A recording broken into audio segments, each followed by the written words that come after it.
ดิเอาอันนี้ก็เป็นเงินของทางเงินอ่าแม่อ้อยเด้อแม่อ้อยแล้วก็แม่พันธุ์ประเสริฐบอกแม่พันธุ์ประเสริฐเนาะแล้วก็แม่นางพี่น้องเอ้ยผู้มีใจเจ้าศรัทธาพี่น้องเอ้ยเนาะเฮ็ดอันประตูโค้งเนาะแล้วว่าซื้อสิแพทมุ้งพี่น้องเอาพี่น้องเอ้ยเนาะขออนุญาตเด้อว่าสิจบคลิปเนาะเดี๋ยวเข้ามาเบิ่งงานน้องธันวาก่อนเห็นFCเพิ่นว่าถ่ายธันวาให้เบิ่งเลยเด้อคิดฮอดน้องธันวาว่าซั่นใหญ่ปานใดแหละพี่น้องเนาะ บ่ได้ถ่ายแต่โดนเลย เอ้ยสวัสดีเร็วสบายดี สบายดีไหมสบายดีไหมลูกเอ้ยโยมสบายดีลูกสบายดีลูกสบายดีเด็กได้แล้วบึนมาผมไม่ตีดึกดักอยู่ผมยังไปอันโอ้โหนี่เฉยไม่ยักมันเยาวกล้องกันแล้วนี่ฮะไปบ้างไอ้นั่งอยากจับเอาเลยลองจับเอาดูฮะเปลี่ยนบ่เป็นจับ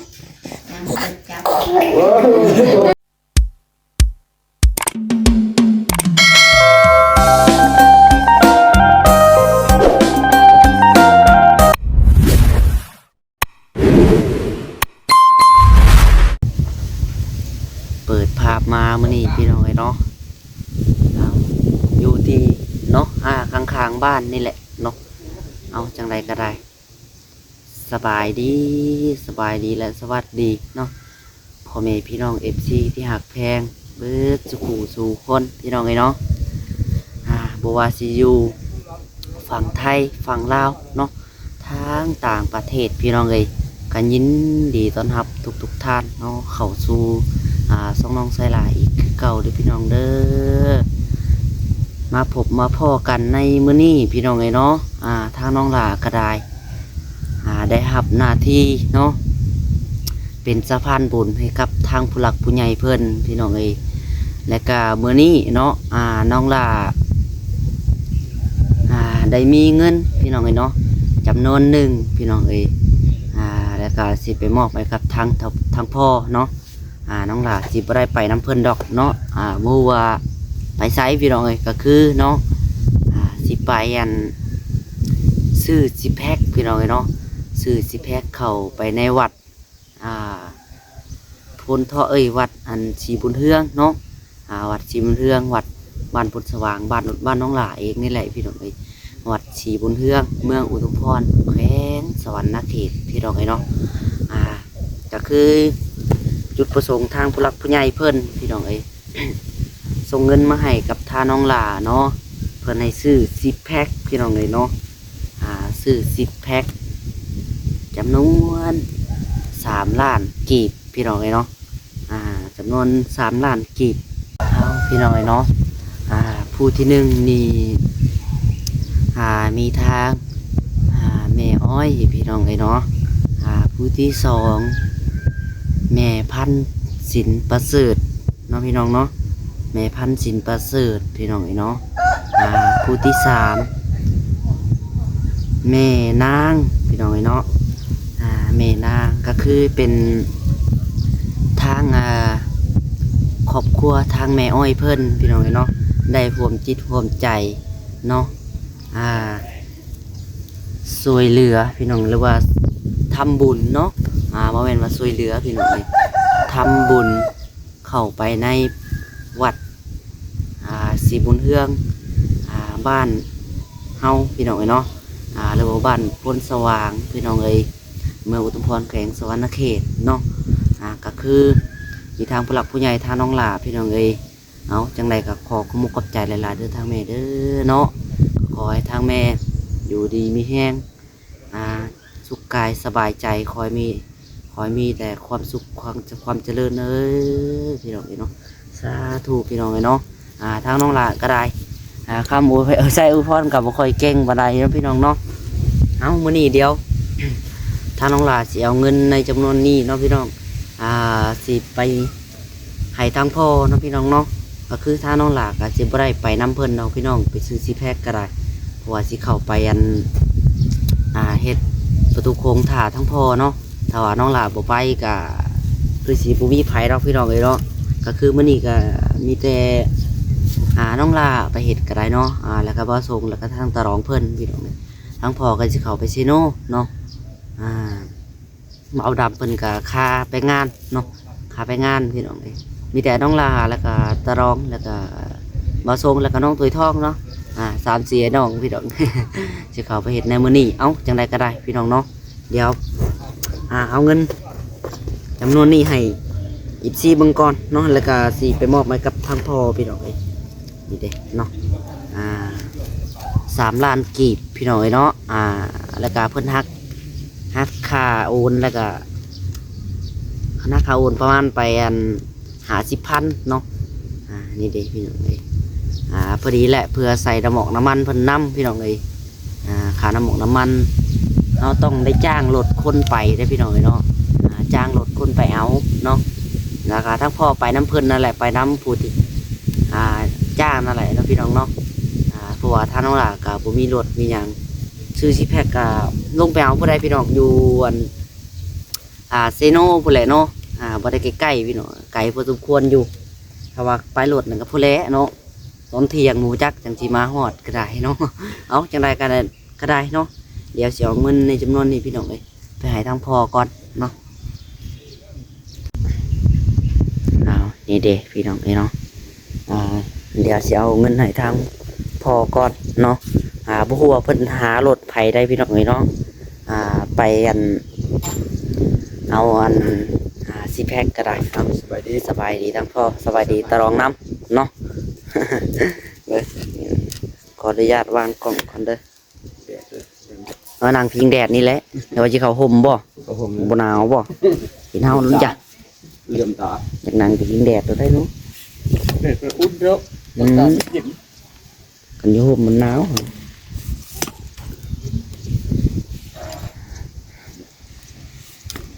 ก็คือทางพ่อหารถไผพ่อไปมื้อนี้ รถอันหัวหน้าปกสเพิ่นหัวหน้าปกอันนั้นปกสมื้อปกส ปกชบ่ ปกส เอาพี่น้องเลยเนาะเปิดภาพมาก็ได้เนาะน้องหล่าสินางตากแดดได้น้องหล่าหนาวพี่น้องเข้าห่มบ่ได้ ให้ทางพ่อมัน อยู่ทางฝั่งคุณเนาะเอาจังใดก็ได้เดียวบ่ได้ว่าอะไรห้างเลยพี่น้องเลยเนาะมาก็ได้เอาเงินในทางพ่อได้เพราะว่าเมื่อวานนี่ก็คุยกันแล้วพี่น้องเลยเนาะกับทางพ่อเพิ่นว่าเรื่องสิแพ็คนี่แหละเนาะแต่บ่ฮู้ว่าค่าน้ำหมอกน้ำมันเพิ่นสิเอานำเท่าไหร่ไปแต่การเงินนี่ก็3 ล้านพี่น้องเลยเนาะนี่ดิ3 ล้านกีบแต่ก็เพิ่นฮักค่าโอนไปก็เนาะ30,000กีบพี่น้องเลยเนาะนี่ดิเนาะอันนี้ก็เป็นเงินของทางเงินแม่อ้อยเด้อแม่อ้อยแล้วก็แม่พันประเสริฐบอกแม่พันประเสริฐเนาะแล้วก็แม่นางพี่น้องเอ้ยผู้มีใจเจ้าศรัทธาพี่น้องเอ้ยเนาะเฮ็ดอันประตูโค้งเนาะแล้วว่าซื้อสิแพ็คมุ้งพี่น้องเอ้ย เดี๋ยวมูลค่า ทั้งพ่อที่เขาเอามื้อนี้เลยบอกมันนี่ก็มาฮอดทั้งพ่อแล้วพี่น้องเอ้ยเนาะในการพอสิลงไปเอาในมื้อนี้เลยพี่น้องเอ้ยน้องลากก็สิได้เข้าไปเวียกอยู่ในวัดนี่แหละแต่ก็บ่ได้ไปนำเพิ่นดอกเนาะเพราะว่าพาเบิ่งเวียกแน่พี่น้องให้ทางพ่อเพิ่นลงไปกับบ่าวเนาะกับน้าบ่าวพี่น้องเจ้าของรถนั่นแหละ เป็นเจ้าของรถนี่แหละค่าน้ำมันเพิ่นสิเอานำเท่าไหร่เนาะค่าน้ำมันก็หักเอาอยู่นี่แหละเติมก็ได้พี่น้อง หลายดอกใช่เส้นมันเส้นเพราะว่าน้ำมันก็คือเราพูดกันแล้วมันแพงคือใส่เส้นหนึ่งไปกลับก็ได้เส้นมันใส่200,000 200,000 หรือ 300,000เนาะน้ำมันก็ลิตร40-50,000ได้พี่น้องเนาะ 38,000น้ำมัน ทางปั๊ม38บ่เป็นเงินขายตามขวดลิตร40นะ 40ทุกคนว่าจำมันนอกเขาเลย40 40แล้วเอาซื้อเงินในบ้านเฮาเลย40 โบมาขายจ้ะ ลิตรหนึงก็ว่าเต็มขวดยังบ่เต็มครับ น้ำมัน ครึ่ง ปั๊มปุ๋ยเขาเลยยึดแล้วคนโบมาขายแล้วมันแพงมันไปหาซื้อบ่ได้ มันแพงเนาะมันมีคนซื้อ ซื้อคนให้ใส่ตลอดใส่อยู่ปั๊มเลย ใส่กระตุกก็ใส่บ่ได้ น้องเนาะอีกอย่างไก่สิได้ย่างเลยล่ะ ทางนั้นก็เบิดอีกเบิดได้ย่างเลยนะเนาะทางไหนก็เบิดทางไหนก็เบิดพี่น้องเนาะ จับน้องหลาก็เริ่มแล้วเก็บตกละ ตกแล้วเนาะบ่มีแหละ เดี๋ยวหาซื้อใส่อยู่ได้ละ ทางก็คือทางไหนก็เพิ่นปิดปั๊มบ่ล่ะเอาเนาะโยกย่างข้าวผู้ย่างไก่นี่แล้วนกเพื่อย่างมาตะบ้านออกมาให้เป็นตุกขงอยู่พี่พระตะไก่ ต้องย่างโอเคอย่างนี้เนาะฝืนชิวเนาะ พอแห้งย่างกลับไปกลับมามีรถไฟฟ้าใครอยู่นกขี่รถไฟฟ้าเสียบเบ็ดเอา คำว่าอะไรก็ประจำอยู่พี่แล้วเนาะนอนอยู่พี่เลยจังก็ว่าแล้วนอนคือว่าจะงูควายเนาะ งัวเดี๋ยว งูจะไปอยู่บ้านพี่เนาะต้องเบิ่งงูผูกพวกงูนึง แม่นเลยเที่ยวผูกได้เสียผูกเที่ยวปล่อยตื่นนอนลุกนอนออกไปปล่อยเมื่อแต่พี่ก็รีบออกไปผูกงัว คิดว่าป้าปล่อยแบบงูน้องหลาเลยว่าเห็น โบ้ได้ผูกตลอดเลยทุกผูกของปล่อย ถ้าปล่อยมันไปว่าไปไกลบ่ แม่นแล้วอย่ามันเสียเด้อย่ามันไปลงบ่มา ว่างูเห่าตาอยู่แต่ในนางูเห่าผมไม่ได้ไปแล้ว ไปอยู่นาตลอด ปล่อยมันอยู่แต่หน้าเจ้าของนะ เชื่อ ว่าปีก็อยู่หันเลย เห็นลำบากเหมือนกล้วย ขันควายแล้วปล่อยเลยจะไปรถ เขาสวนยางเป็นมาได้ เมื่อคำยังได้รีบออกไปเบิ่งคำมาหน่อย เห็นอยู่พี่น้องทางตะรองคนเลิกงานมาอะไรมันเป็นผู้แลคนเล่งผ้าเมื่อแล้วเนาะเมื่อหาผูกงัวผูกยางเนาะผูกพี่น้องเนาะทางตะรองก็เที่ยวไปเที่ยวมาเหตุงานนำเนาะพูดแหละกลับไปก็มาบ้านตะเก่งเนาะไกลเติบพี่น้องไปจากบ้านน้องหลาก็ได้ฮอดบ่ลัก จากนี่เมื่อโอ้4 ลักไปเลย บ่ แต่ทางเวทางดับเวเขาบ้านข่อย2 ลักครึ่ง 3 ลัก 4 ลักไปเลยเนาะ 4 ลัก กิโลเมตร เมื่อฮอดบ้านแล้วมันย่างออกหางัวอี กิ ก โลเนาะ ย่างออกหางัวกันลักนึง ไว้ก็ว่าลักเลยขึ้นลักขั้วโอ้โหเนี่ยลักกิโลเมตร ไหลเป็นกิโลบ่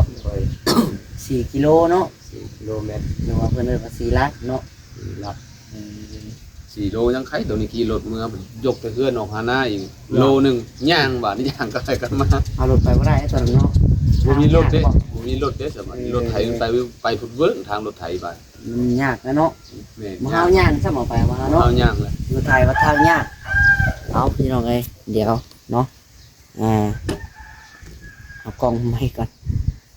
ทางพ่อมีหยังบอกกับทางผู้หลักผู้ใหญ่เพิ่น3 ทานเพิ่นเนาะมีแต่ให้ทางพ่อเอาลมกับเพิ่นได้เลยเนาะเพราะว่าเพิ่นก็เบิ่งในคลิปนี่แหละพี่น้องเนาะ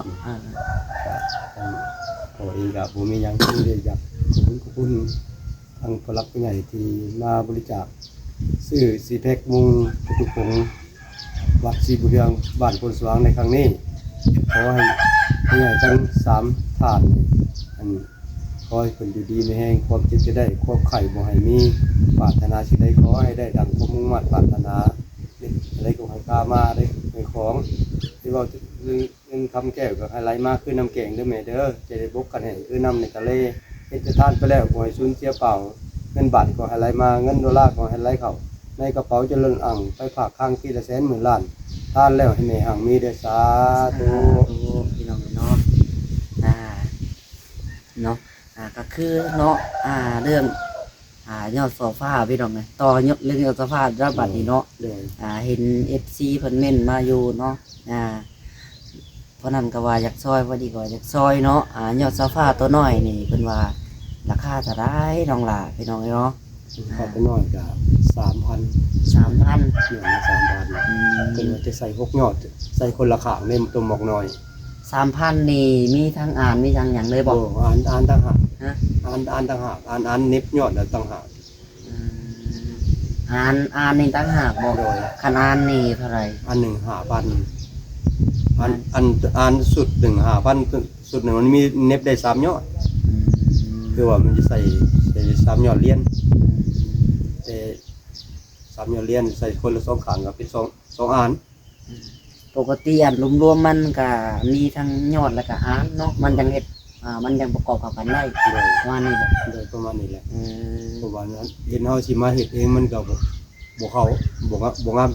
สำประเทศออกแบบมาดิพุ่นเฮาเฮ็ดเองมาเอาไม้ตกแต่งเอาก็มันบ่คือ อืม มันต้องเป็นอันเหล็กอันโยมคือเก่าเป็นพกสีให้เรียบร้อย คิดว่าอันซื้อมายอดแล้วมาตั้งแต่ละบ่แม่นบ่ ต้องมีอ่านไหมเนาะ มีอ่านมัน ต้องได้อ่าน เออ ถ้าบางบ่อนเนี่ยเพิ่นจะเอาไม้มาตกแต่งเฮ็ดเองเอาเอง อืม ตกแต่งเฮ็ดเอาเองบัดมันสิบ่งามซ้ำซื้อ เอารวมๆแล้วเนาะทั้งอ่านทั้งยอดน้อยกับอ่านต้องเป็นอ่านน้อยจำเดียวได้เนาะจังไดเนาะ ซ้ำเดียวซ้ำแบบ อ่า แบบมันเองแหละ สมมติว่ารวมมายอดน้อยอ่านน้อยนี่เท่าไหร่รวมหมดทั้งงานทั้งหยังเลยแล้วเนาะคำว่าสิไล่แต่ยอดนี่ก็ตั้งบ่ได้เด้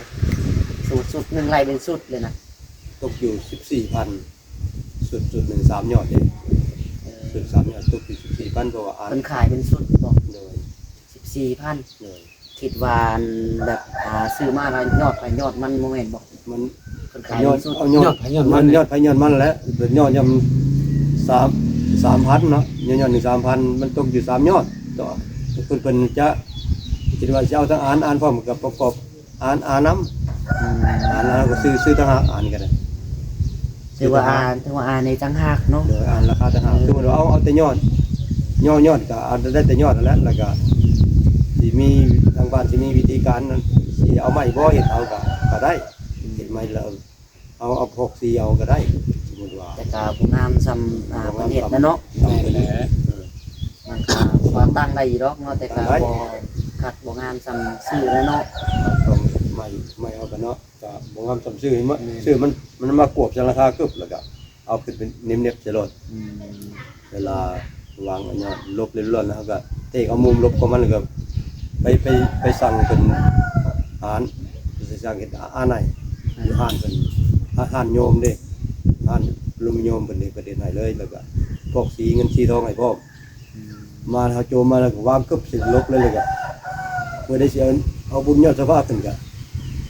เน็บใส่แล้วก็แล้วนัดหันแล้วก็แล้วมันมีเป้ามันจะได้เป้ามันนัดจับนัดทานอีก แบบนั้นเนาะทางว่าก็บ่ค่อยเข้าใจพี่น้องแล้วก็ FC หลายๆคนก็บ่ค่อยเข้าใจอีกเนาะในเรื่องยอดโซฟานี่แหละพี่น้องเอ้ยเนาะก็คือทางพ่อเว้าไปนั่นแหละพี่น้องเอ้ยเนาะมันต้องมีการประกอบส่วนนั้นเนาะถ้าว่าซื้อแต่ยอดโซฟามาก็ถ้าว่าบ่มีงานเฮาก็ต้องได้เฮ็ดเอาเนาะเพราะว่าในเพิ่นขายต่างหากเนาะบ่แม่นว่าขายแบบเป็นชุดเนาะคิดว่าซื้อยอดเราได้บ่แม่นเนาะ เพิ่นบ่ได้ให้เพิ่นมีแต่ให้แต่ยอดซื้อยอด ซื้อยอดก็คือได้แต่ยอดเนาะ ตอนนี้บาง คันซื้ออ่านเพิ่นอ่านเนาะ บางบ่อนน่ะมันเพิ่นจะซื้อเอาแต่ยอดซื้อยอดแล้วมันเป็นโครงปูนเด้โครงคานปูนแล้วเพิ่นจะจับให้มาให้เอาเบ็ดมาเทกลับเลยเลยมาปั้นเอาอยู่หั่นมาเต่งโจหูโจยังอยู่หั่นยอดปูนสุดยอดปูนยอดเหล็กนี่มันต้องมีฝึกมานำเพิ่นต้องเป็นไม้สมมุติเอาเฮ็ดเอากันต้องเป็นไม้เป็นไม้แคนมือเนี่ยเดียวหาไม้แคนก็ยากเพราะว่าบ้านเฮานี่จะว่าขาดตลาดเลยไม้แคน บ่มีแล้วเนาะ เกือบบ่มีเลยไม้ตะเพียนภาษาไทยเขาเอิ้นไม้ตะเพียนไม้แคนบ่ แม่น ลาวเขาเลยเอิ้นไม้แคน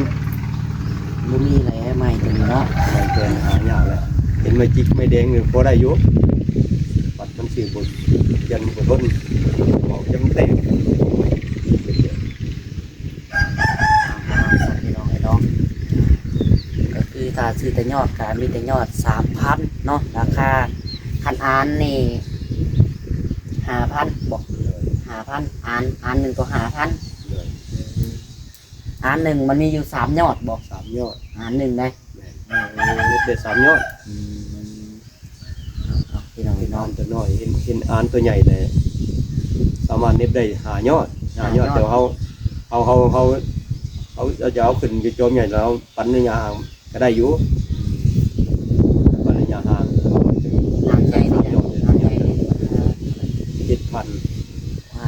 อาหารใหญ่อาหารที่แพงเนาะพี่น้อง แล้วมันใหญ่เลย 7,000เนาะ มันใส่เด็กหลาย 7,000พี่น้องอาหารใหญ่อาหารยอดโซฟาตัวใหญ่นี่5,000บ่ วัดเป็นใหญ่ เท่าไหร่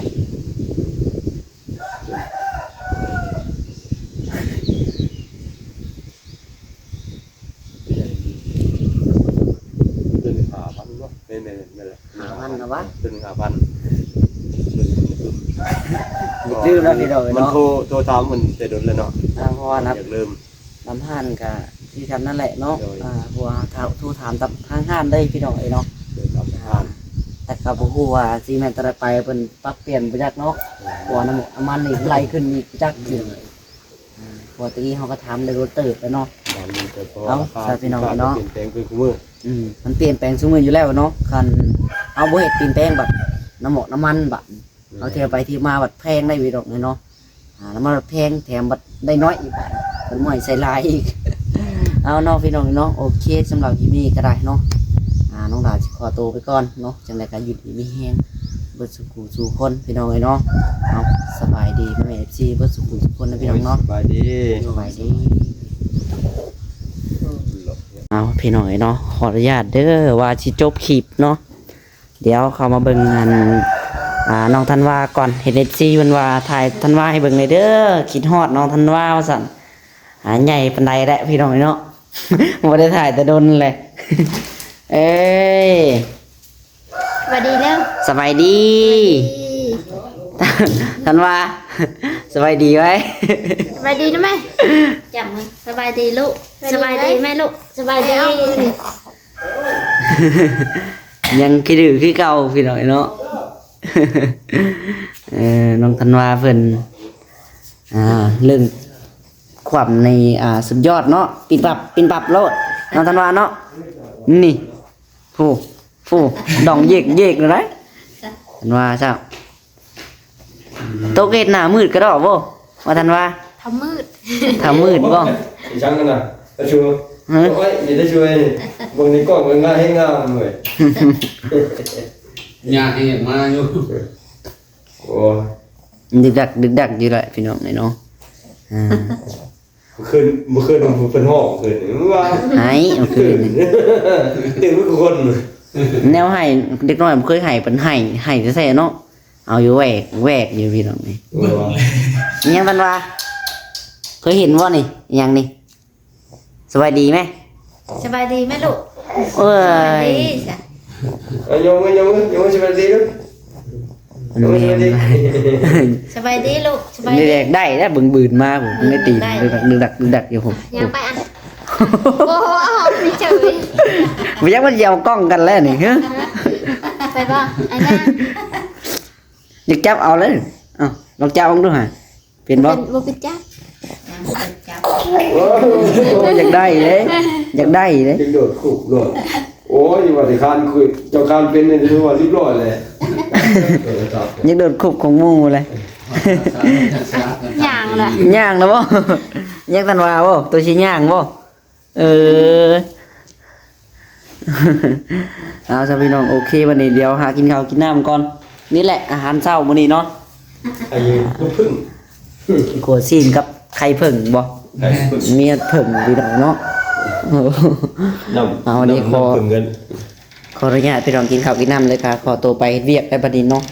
เอาจังได๋กะดีมีแฮงเบ่สุขสุขคนเนาะเอาไปบายพี่น้อง